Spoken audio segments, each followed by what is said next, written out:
Hello दोस्तों, इस video में आज हम सभी पढ़ेंगे नेशनल पॉपुलेशन पॉलिसी, राष्ट्रीय जनसंख्या नीति जो है उसके बारे में जानेंगे। किस तरीके से हमने पॉपुलेशन को कंट्रोल करने के लिए कौन कौन सी पॉलिसी को अडॉप्ट किया जिससे इंडिया की जो पॉपुलेशन है वो कंट्रोल में आ पाई है। तो इंडिया की पॉपुलेशन को कंट्रोल करने के लिए कौन कौन से मेजर्स, कौन कौन सी पॉलिसीज़ को अपनाया गया है वो सभी आज हम इस वीडियो में डिस्कस करने वाले हैं। तो चलिए स्टार्ट करते हैं।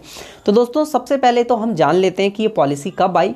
तो ये पॉलिसी 16 अप्रैल 1976 में जो है वो सबसे पहले यहाँ पर आई है। और इस पॉलिसी को लाने का मकसद ही ये था कि हमारे देश की जो पॉपुलेशन है वो बहुत तेज़ी से ग्रो कर रही थी। उस पॉपुलेशन को कंट्रोल में लाने के लिए हमने इस पॉलिसी को जो है अडॉप्ट किया था। तो इस पॉलिसी में अगर हम देखें तो हम लोगों ने जन्म दर जो उस वक्त हमारे पास थी वो 35, यानी कि जो हमारे पास बर्थ रेट थी वो 35 पर 1000 यानी 35 प्रति हज़ार, मतलब 1000 में 35 लोग जो है नए जन्म लेते थे। इसका मतलब ये हुआ। और डेथ रेट जो है वो जो है घटकर कितना हो गया, 25 हुआ इस पॉलिसी के बाद में हमारे पास। तो यहाँ पर हमें काफ़ी डिक्रीमेंट देखने को मिला, लगभग 10 पर 1000 जो है इस पॉलिसी में जो मेजर्स अपनाए गए उनके वजह से जो है वो कम हुई है।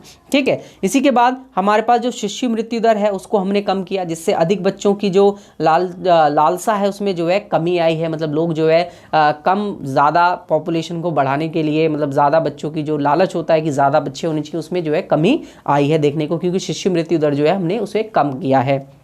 इसी तरीके से हमने जो है जन कल्याण के लिए छोटे छोटे आकार के परिवारों को पक्ष में लिया, जिससे जो है लगभग 1970 में सरकार ने कुछ नए मेजर्स अपनाए। उनके बारे में हम यहाँ पर डिस्कस कर लेते हैं डायरेक्ट, उनसे आपको समझ में आ जाएगा। जैसे परिवार नियोजन के लिए कोई ज़बरदस्ती नहीं की जाएगी, जनता को विभिन्न संतान नियंत्रण उपायों को अपनाने के लिए प्रेरित किया जाएगा कि कम से कम संतान को अपनाया जाए, मतलब कम से कम जो है आपके चाइल्ड होने चाहिए। विवाह की न्यूनतम आयु स्त्रियों के लिए 18 वर्ष और पुरुषों के लिए 21 वर्ष कर दी गई। जैसा कि मैंने पिछली वीडियो में भी बताया था, विवाह जो है थोड़े देरी से होना चाहिए, बहुत जल्दी बच्चों की शादी हो जाती है जिसकी वजह से पॉपुलेशन ज़्यादा इंक्रीज़ होती है, तो हमने उसको इंक्रीज़ कर दिया।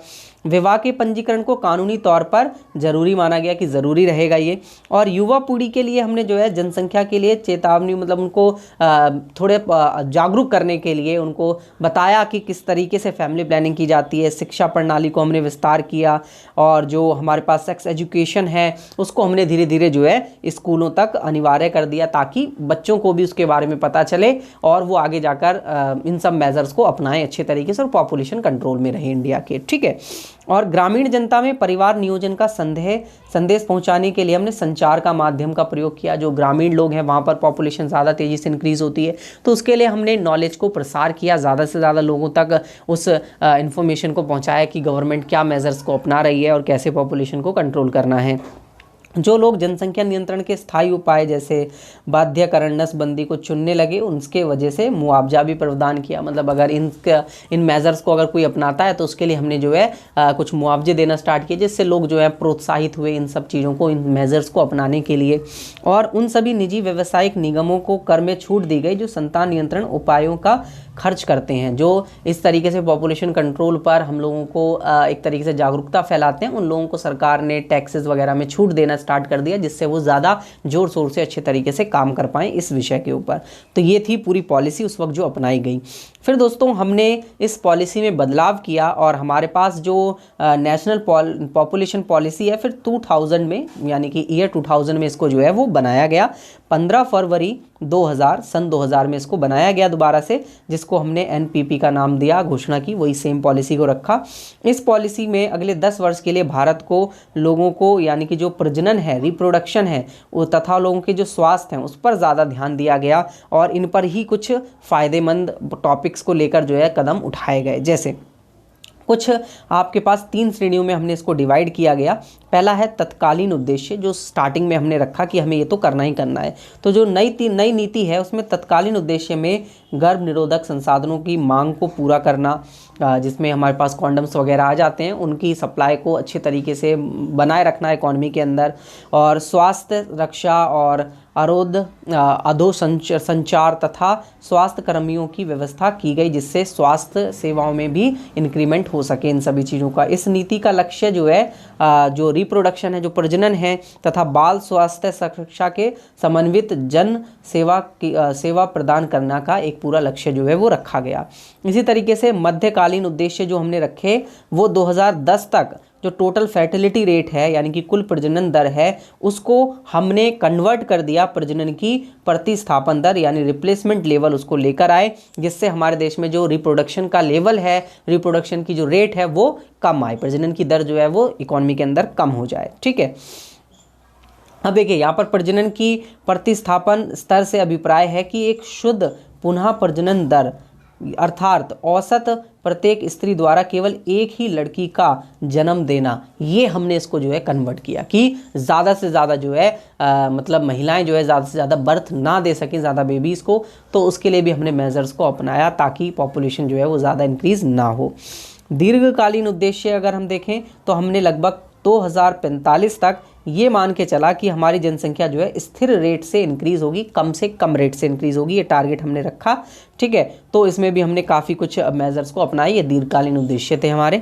इसी तरीके से इसकी विशेषताएं क्या थी, इसकी विशेषताएं थी कि हमने एक संगठन बना दिया पूरा का पूरा, जिसका हमने नाम दिया, ये ध्यान रखिएगा आप, नेशनल कमीशन ऑफ पॉपुलेशन, यानी कि एक राष्ट्रीय जनसंख्या आयोग बनाया गया जो कि जनसंख्या को देखता है। जनसंख्या से संबंधित जितने भी कार्य हैं इनको राज्यों के मुख्यमंत्री तथा अन्य संबंधी मंत्रियों के सदस्य इनको बनाया गया और प्रत्येक राज्य में राज्य जनसंख्या आयोग का स्थापना की गई, जिससे अध्यक्षता मुख्यमंत्री को दी गई और नई नीति के पंचायतों तथा नगर पालिकाओं के द्वारा इसे लागू किया जाने लगा। ठीक है, अब सामाजिक जनाकीय लक्ष्य जो हमने रखे वो 2010 तक के अनुसार हमने रखे और इसमें हमने जो है काफ़ी कुछ चीज़ों को भी बदलाव किया, जैसे प्रजनन और बाल स्वास्थ्य सेवाओं को हमने बढ़ाया, ज़्यादा से ज़्यादा उनकी मांग को पूरा करने के लिए जो भी उपकरण होते हैं उन सभी उपकरणों की सप्लाई को इंक्रीज़ किया और 14 वर्ष के बच्चों को स्कूली शिक्षा को निःशुल्क कर दिया गया, अनिवार्य कर दिया गया। ठीक है, और सभी बच्चों को छूत की बीमारी से बचने के लिए टीके लगाए गए। ठीक है, तो ये सब हमने चीज़ें जो हैं वो वैक्सीनेशन को चालू किया। देर से विवाह को बढ़ावा दिया गया, लड़की की 18 साल और लड़के की 21 वर्ष कर लीजिए, इसे 21 वर्ष की आयु का रखा गया कि मिनिमम 21 वर्ष होगी और 100% बच्चों का जन्म परिशिक्षित दाइयों व्यक्तियों और द्वारा किया गया, जिससे हमारे पास शिशु मृत्यु दर इन्फेंट मोरालिटी रेट कम हो जाए, ताकि अगर जन्म मृत्यु दर कम होगी तो ज़्यादा से शिशु मृत्यु दर कम होगी तो हमारे पास इस तरीके से ज़्यादा रिप्रोडक्शन ज़्यादा प्रजनन नहीं होगा। जन्म मृत्यु दर और शादी गर्भ का शांत प्रतिशत हमने पंजीकरण करवाना स्टार्ट कर दिया कि बर्थ डेथ या विवाह जो शादी हो रही है मैरिज हो रही है उसका भी हमने रजिस्ट्रेशन करना स्टार्ट कर दिया। एड्स जैसी बीमारियों को फैलने से हमने रोका। ठीक है, उसके लिए हमने कई मेजर्स को अपनाया और सभी के लिए एक गर्भ निरोधक सूचना सलाह सेवा सुलभ जो है वो स्टार्ट किया, मतलब एक तरीके से इन्फॉर्मेशन प्रोवाइड कराने के लिए इनको हमने जो है एक पूरे का पूरा आयोग का स्थापना किया। और भारतीय चिकित्सा प्रणाली में प्रजनन को नियंत्रण करने के लिए बाल स्वास्थ्य सुविधा का आरंभ किया गया और छोटे परिवारों को लाभकारी जोरदार प्रचार किया गया कि छोटे परिवार मतलब अच्छा परिवार, हम दो हमारे दो, इस तरीके से नारे जो है वो उस वक्त यूज़ किए गए थे। ठीक है, और फिर कुछ स्ट्रैटेजिक थीम्स दी गई, कुछ नीतियां अपनाई गई जिसमें हमने जो है विकेंद्रीकरण को अपनाया कि मतलब अपना जो जिम्मेदारी है वो एक केंद्र सरकार को ना होकर राज्य सरकार को भी होगी, राज्य सरकार से फिर पंचायत स्तर पर भी जो है नगर पालिका के स्तर पर भी जो है इन नॉलेजेस को फैलाया और उन्हें जिम्मेदारी दी गई कि आपको अपने लेवल पर अपने जोन के लेवल पर जो है इसको फैलाना है ज़्यादा से ज़्यादा। ठीक है, तो यही सब चीज़ें जो है वो यहाँ पर स्टार्ट की गई। जैसे कि अब यहाँ पर कुछ और पॉइंट्स को मैं डिस्कस करना चाहूँगा, यहाँ पर आप अपनी स्क्रीन पर भी देख सकते हैं। गांव स्तर पर मैंने कहा स्टार्ट किया गया कि वहाँ पर जो है कन्वेंशनल जो सर्विसेज डिलीवरी है वो विलेजेस लेवल पर भी दी गई, जिससे सरकारी संगठन जो है गैर सरकारी संगठन भी बने। Empowering women for the improve health and nutritions program चलाए गए। शहरी गंदी बस्तियां तथा जिन जनसंख्या समूह में अवहेलना रहती थी उनके लिए विशेष कार्यक्रम चलाए गए, जो कि एक बेकार इलाकों में रहते हैं उनके लिए अच्छे इलाकों की व्यवस्था की गई। कोलैबोरेट किया गया नॉन गवर्नमेंट ऑर्गेनाइजेशन से एंड प्राइवेट सेक्टर से इन सभी के लिए। और हमने जो है इंडियन सिस्टम ऑफ मेडिकल को होम्योपैथिक फैमिली वेलफेयर यानी कि एक तरीके से पूरे परिवार की नियोजना और परिवार के जो भी सदस्य हैं प्लानिंग उनको जो है वो करना सिखाया। ठीक है, गर्भ निरोधक तकनीक तथा प्रजनन बाल स्वास्थ्य के लिए संबंध योजनाएं बनाई गईं और देश की वृद्ध जनसंख्या और वरिष्ठ नागरिकों को सहायता दी गई। परिवार कल्याण संबंधी स्पष्ट सूचना शिक्षा संचार इन सब को प्रोवाइड कराया गया किस तरीके से आपको फैमिली प्लानिंग करनी है। ठीक है, नेक्स्ट है हमारे पास इसकी कुछ कमियां रहीं। कमियां ये रहीं कि ये जो है एक संकुचित दृष्टिकोण था, मतलब इसको एक नैरो प्रोस्पेक्ट माना गया। जैसे उस वक्त नसबंदी चालू हुई थी तो नसबंदी को लोग एक बहुत मतलब एक छोटी सी चीज़ समझ रहे थे कि ये जो है वो कहाँ इस तरीके से तुमने बड़े लेवल पर कंट्रोल करेगा, तो वो उतना मतलब नहीं फैल पाया। जैसे नसबंदी, जिसे हम स्टेरिलाइजेशन कहते हैं, वो गर्भनिरोधक उपायों का अधिक महत्व दिया गया था उस वक्त, लेकिन लोगों ने उसको हल्के में लिया, इस ये वर्ड हम यूज़ कर सकते हैं, ठीक है। और लिमिटेड पब्लिसिटी हुई, और मतलब वो नसबंदी कराना भी मतलब सही मेजरमेंट नहीं है मेरे ख्याल से। बाकी अदर मेजरमेंट्स को अपनाया जाए तो वो ज़्यादा बेटर रहेंगे। लिमिटेड पब्लिसिटी मतलब इसका जो प्रचार है उसको इतना ज़्यादा नहीं किया गया जितना ज़्यादा प्रचार किया जाना चाहिए था, लोगों को जागरूकता जितनी ज़्यादा फैलानी चाहिए थी।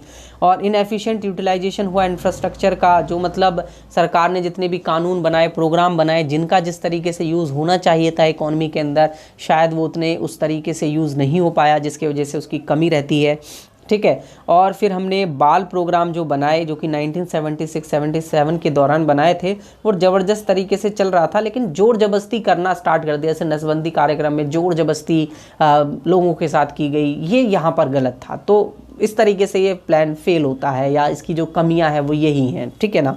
और अपर्याप्त अनुसंधान, मतलब रिसर्च जो सेंटर थे वो अच्छे तरीके से उपलब्ध नहीं थे, जहाँ पर गवर्नमेंट इन पर ज़्यादा खर्च नहीं कर रही थी, ठीक है। तो ये कुछ त्रुटियां थी इन सभी की, जिसके वजह से ये जो है पूरा प्रोग्राम क्या रहा, फेल रहा। तो नेक्स्ट है दोस्तों हमारे पास जो टॉपिक, वो है भारत में फैमिली प्लानिंग और वेलफेयर इन इंडिया।